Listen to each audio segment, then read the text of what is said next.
नमस्कार, बहुत बहुत स्वागत है आपका। बात करने जा रहे हैं कैपिटल बिल्डिंग पर उन प्रोटेस्टर्स के आंदोलन की, जैसे आंदोलन का नाम देना भी पूरी तरीके से गलत होगा, क्योंकि आंदोलन का नाम ऐसे कार्यों में तो बिल्कुल नहीं दिया जा सकता है।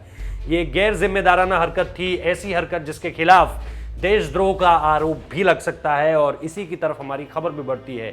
सेडिशन का कानून ये बताता है कि जब भी आप देशद्रोह यानी देश के खिलाफ इस तरह के कार्य करते हो जिसको एक तरह से एंटी एस्टैब्लिशमेंट माना जाए, तो फिर इस तरह की चीजें सामने निकल कर आती हैं, जो हमने देखा 6 तारीख को कैपिटल हिल के बाहर से जो तस्वीरें पहले सामने निकल कर आई और उसके बाद कैपिटल हिल के अंदर से जो तस्वीरें सामने निकल कर आई, वो ये बताने के लिए काफी थी कि ये पूरी तरह से देशद्रोह का मामला बनता जा रहा है। जहां पर स्पीकर के बैठने की जगह थी, वहां पर कुछ उपद्रवी बैठे हुए थे।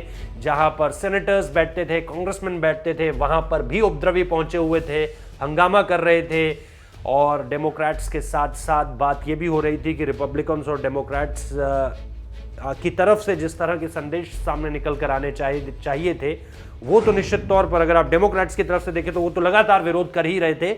लेकिन पहली बार रिपब्लिकन्स भी इस तरफ बढ़ते चले कि जो हो रहा है वो बहुत गलत हो रहा है। क्योंकि अगर रिपब्लिकन्स ने अब भी कुछ नहीं किया, वैसे ही उन्होंने बहुत देर कर दी है कहते कहते, लेकिन अगर अब भी कुछ नहीं कहा तो फिर आगे किसको लड़ाएंगे और किस तरह से मुंह दिखाएंगे अपना अमेरिका के इतिहास में, वो समझ से परे है। मेरी तो बिल्कुल समझ से परे इसलिए है क्योंकि अब आने वाले समय में अगर रिपब्लिकन कोई भी अपना कैंडिडेट उतारता है, मान लीजिए 2020 में ही चुनाव हुए, 2024 में अगले चुनाव होने हैं, तो फिर किस मुंह से लड़ेंगे? क्योंकि जानते हैं कि डोनाल्ड ट्रंप के खिलाफ कुछ बोले ही नहीं। बीते 2 महीने से उन्होंने जिद लगा रखी है कि मैं हारा नहीं हूं, जबकि ऐसा कभी भी अमेरिका के इतिहास में नहीं हुआ। सत्ता का परिवर्तन बहुत आसानी से हो जाता था।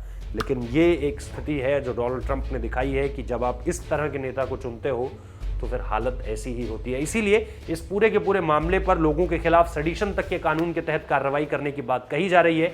और यह भी कहा गया है कि इस पूरे के पूरे मसले पर कहीं भी गवर्नमेंट जो है वो चीज़ों के खिलाफ जो है पीछे हटने के लिए तैयार नहीं है और देशद्रोह का कानून भी इन लोगों पर लगाया जा सकता है। आप लोगों को क्या लगता है, जरूर बताइए हमें कमेंट करके। फिलहाल इस वीडियो को देखने के लिए बहुत बहुत शुक्रिया।